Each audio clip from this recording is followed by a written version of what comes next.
It's so obvious now. This is a complete destabilization of Europe, and we're going to squash them like a bug under a bomblet. F the EU, as our friend Newland said. Oh, goodness. Yeah, if we go back to that and we listen to this clip and we listen to F the EU, we start to understand what might actually be going on. Fuck the EU. Fuck the EU. We should just, not everyone understands this because they weren't around when we played this the first time in 2014. This is when the U.S. was installing a new government into Ukraine, and Victoria Nuland was caught with, was recorded at high quality. Very high quality by the Russians, obviously. Yeah, on a phone call where she was talking to her compatriot, who I think was he the ambassador at the time? I'm not sure, ambassador. Yeah, maybe. But they were discussing, who we got to put in? Yeah, Klitsch is no good. We got to have that guy in. Yeah, we can have Biden come out here and bless the deal. He'll kiss the babies. It'll all be good. Biden. And then it was like, they're not going to like what we're doing, the EU. But, and then she just said that, fuck the EU. And there you have it. With great disdain. Yes. Should we play that clip again? What do you think? I think we're in play.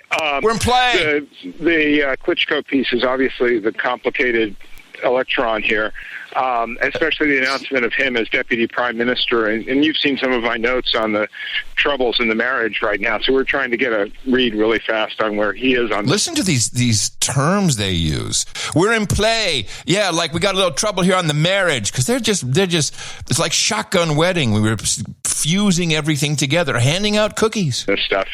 But I think your argument to him, which you'll need to make, I think that's the next phone call we want to set up, is exactly the one you made to Yats. And I'm glad you... That's Yatsenyuk, who later did become prime minister for a moment. To put him on the spot on where he fits in this scenario. And I'm very glad he said what he said in response. Oh, we should also mention that Klitschko is currently the mayor. The mayor of Kiev. Kiev. Good. So I don't think Klitsch should go into the government. I don't think it's necessary. I don't think it's a good idea. Yeah, so I just make it not happen. That's how democratically elected countries work. Victoria Nuland says, I don't think he should go in, and he doesn't. Yeah, I mean, I guess... He's not agreeing, by the way. You think...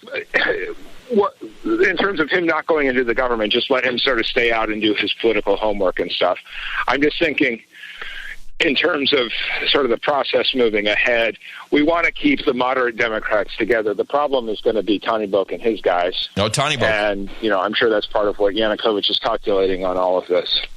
Yanukovych was that the guy they were putting in, or was the guy who was going out? I can't remember where Yanukovych. I think it was the guy going out. I think it was going out.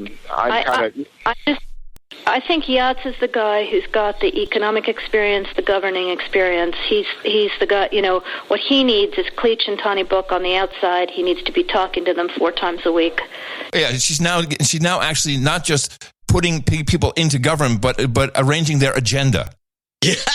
Doing their calendar for them. Their calendar. Yeah, this is a Democrat. This is the Democratic. That's right. Country that we're saving for democracy. Democracy.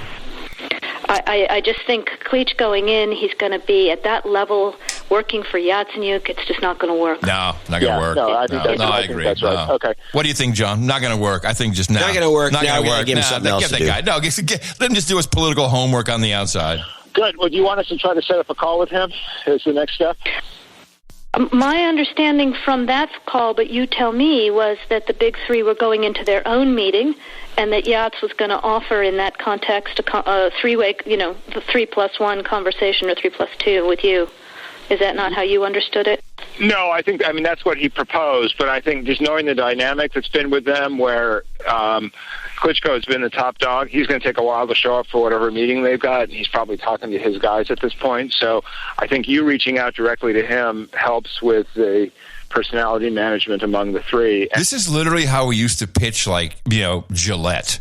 All right, you talk to your guy, and I'll talk to my guy, and you work him from the back end, and we'll get the big three, or maybe 3+2. We'll get him into the meeting. We'll pitch him with the PowerPoint, and we'll be good to go. And it gives you also a chance to move fast on all this stuff and put us behind it before they all sit down and he... Oh, yeah, let's move fast before they figure out how we've hoodwinked them. He explains why he doesn't like it. This is good to review. I can see there's trolls who have never heard this recording.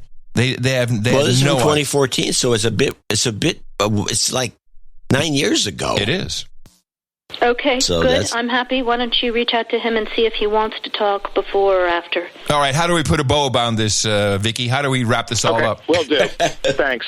Okay, I've now written, one more wrinkle for you, Jeff. Oh, wrinkle. Stand by, Jeff. I got a wrinkle. Yeah.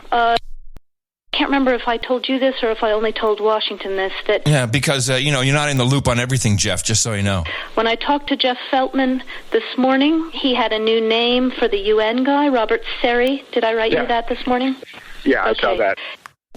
He's now gotten both Seri and Ban Ki-moon to agree that Seri could come in Monday or Tuesday. Oh, that's right. They had Ban Ki-moon in on the deal. The Secretary General of the UN we'll bless the deal. Ban Ki-moon will come in. That guy's half dead anyway. They didn't even speak English. Just let him mumble. Okay.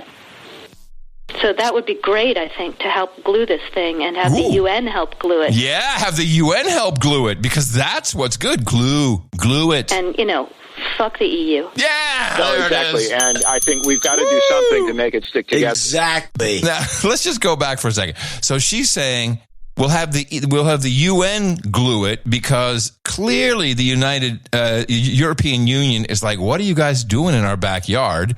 This is not so cool. So we're going to have this thing glued for the whole world. And fuck you. Fuck you, EU. This, or if I only told Washington this, that when I talked to Jeff Feltman... Well, wait. When she said "fuck the EU," I think she was specifically saying we're going to have the UN do it, and "fuck the EU" meaning we're skipping Yes, them bypassing them. anything Yes. that they have to say about it. Yeah, because the UN greater than sign EU. No agenda. Your No Agenda show has receipts, people. This is so scandalous, and it was played up zero by the media. Zero. Well, she used an expletive on a call, so we can't play the expletive because she said a bad word. It's not about that, people. Listen to what they're doing. What they did it.